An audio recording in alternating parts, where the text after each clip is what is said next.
Il y a autour de Gaudi une sorte de brouillard mystérieux. Le premier cercle qui se présente comme un obstacle pour accéder à son œuvre est probablement le mystère intrinsèque de tout génie et, en dernière instance, de tout esprit humain. Le cas étant aggravé par le fait reconnu que Gaudi voulut créer une zone de silence autour de sa personne et que, dans la mesure où il maintenait cet hermétisme, c'est-à-dire l'annihilation de ses valeurs vitales, il exprimait et symbolisait ses états animiques et son fantastique pouvoir mental.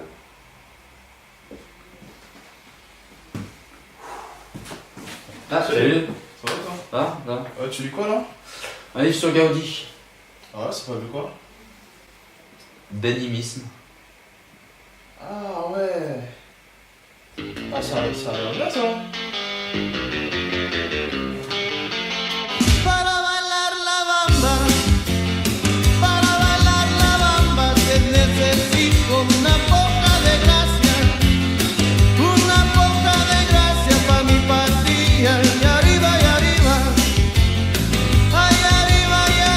por ti seré, por ti seré, por ti seré. Yo no soy marinero, soy capitán, soy capitán, soy capitán.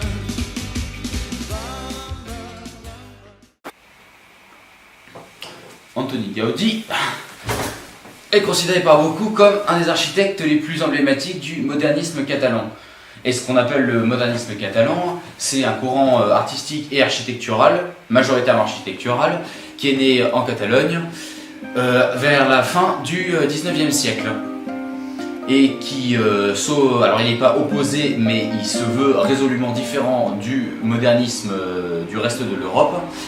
Il adopte des formes, des références et une symbolique héritée de l'histoire de la Catalogne et de l'Espagne. Il est porté par les mécènes catalans, et son objectif en fait c'est de créer une espèce d'identité nationale et internationale de la Catalogne. Et l'un des architectes qui vont porter ce projet, ça va être Antoni Gaudi, qui va avoir pour mécène Eusebio en tout premier lieu, Eusebio, un riche industriel, qui va le financer comme les mécènes de la Renaissance en fait, et qui de tous les temps. Eusebio va permettre à Antoni Gaudi de se faire connaître, de trouver alors il va être le premier commanditaire important d'Antoni Gaudi, et il va lui permettre très vite d'avoir d'autres commanditaires importants de la haute bourgeoisie catalane, pour lesquels il va construire des immeubles et des maisons de campagne, parmi lesquels l'archevêque d'Astorga, la famille Batelot, la famille Mila.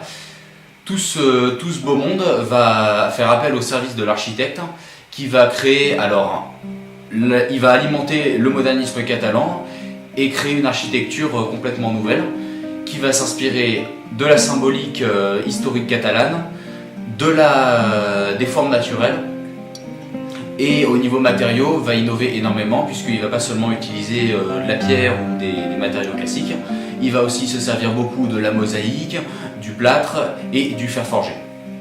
Antoni Gaudi, il fait aussi du mobilier.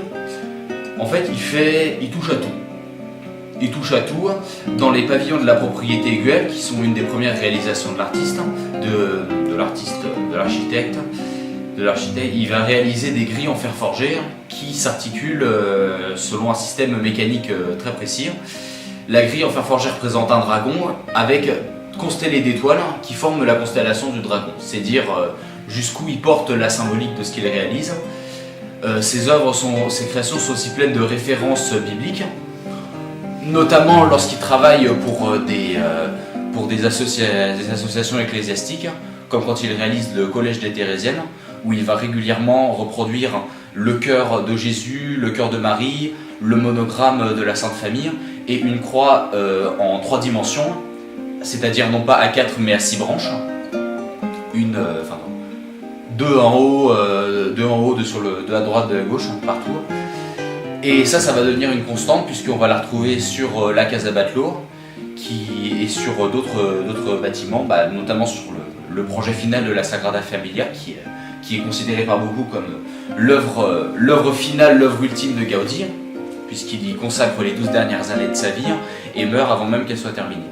Ce qui lui vaut d'ailleurs un surnom qui est le dernier bâtisseur de cathédrale, puisque la Sagrada Familia est destinée à devenir la plus haute basilique du monde, et c'est aussi un des derniers chantiers qui a duré plus d'un siècle. Et c'est Gaudí qui a initié tout ça. Gaudí, c'est celui qui va réemployer la mosaïque énormément, et plus particulièrement le trencadis, c'est-à-dire qu'il va composer son motif, il va faire réaliser les gros morceaux de céramique et il va les casser en petits morceaux qu'il va réassembler.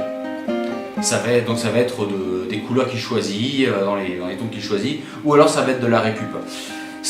Pour la Casa Batlló, il va utiliser des mosaïques commandées dans un but précis.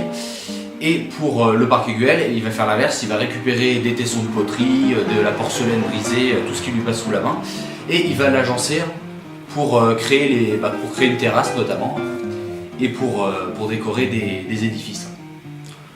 Le parc Güell est en plein centre de Barcelone, et donc commandé par Eusebi Güell à Gaudí, qui crée une terrasse immense, un grand escalier, et derrière tout ça, c'est toujours des formes très courbes. Antoni Gaudí ne fait pas d'angle, ne fait pas de construction à angle droit. Il utilise la courbe qui est inspirée de la nature, qui paraît naturelle, mais qui ne l'est pas, puisque derrière ça, il y a énormément de formules mathématiques complexes. Gaudí est un architecte très technique qui utilise l'arc caténaire ou parabolique, qui utilise les murs sans solution de continuité, qui partent de colonnes, qui s'élèvent au plafond, qui créent des spirales infinies. Et derrière pour faire tenir tout ça, il y a énormément de solutions techniques très innovantes pour son époque. Pour la Sagrada Familia par exemple, il va réaliser un plan de la cathédrale, un plan au sol, et au point où il situe les colonnes, il va pendre des petits sacs avec une réduction proportionnelle de la charge que devra supporter la colonne. Et ça va lui donner la forme et le nombre d'arcs et le nombre de ramifications des colonnes qui seront nécessaires pour supporter la voûte sans besoin de contrefort ni d'arc-boutant. Ce qui explique pourquoi Gaudí, on considère parfois qu'il a réinventé le gothique, en enlevant du coup tout ce qui pouvait gêner la vue sur les vitraux et les sculptures de la cathédrale. Il expérimente toutes ces innovations sur des bâtiments comme la Casa Milà, surnommée Pedrera, la carrière, à cause de son aspect pierreux, ou alors la Casa Batlló. La Casa Batlló, il expérimente beaucoup le trencadis, mais aussi un travail très important sur la ferronnerie. Gaudí touche à tout. Il est touche à tout, il est considéré comme excentrique, il crée beaucoup avec ce qu'il a au début, il trouve des solutions, et au final, ce qu'il crée est à la fois incroyable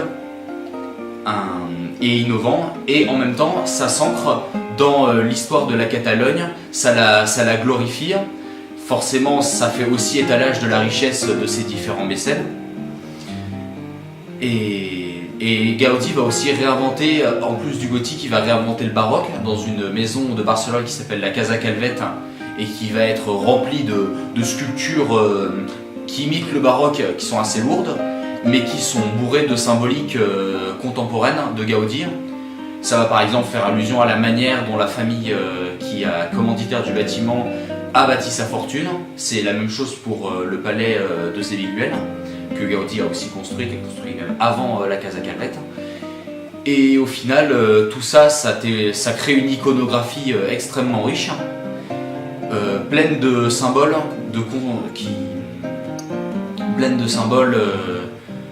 de symboles que Gaudí va prendre dans l'histoire catalane, dans l'histoire de ses mécènes, et qui va aussi imaginer lui-même à partir de ses talents d'architecte, de ses talents de designer.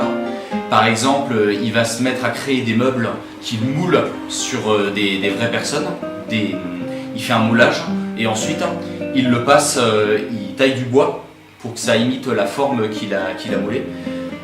Les sculpteurs que Gaudí emploie pour la construction de la Sagrada Familia vont faire la même chose pour les visages des anges trompettistes qui sont dans les voûtes de la façade de la Nativité, qui est la seule réalisée à ce jour, la seule vraiment réalisée et la seule que Gaudí a pu voir terminée. para bailar la bamba, para bailar la bamba, que necesito una poca.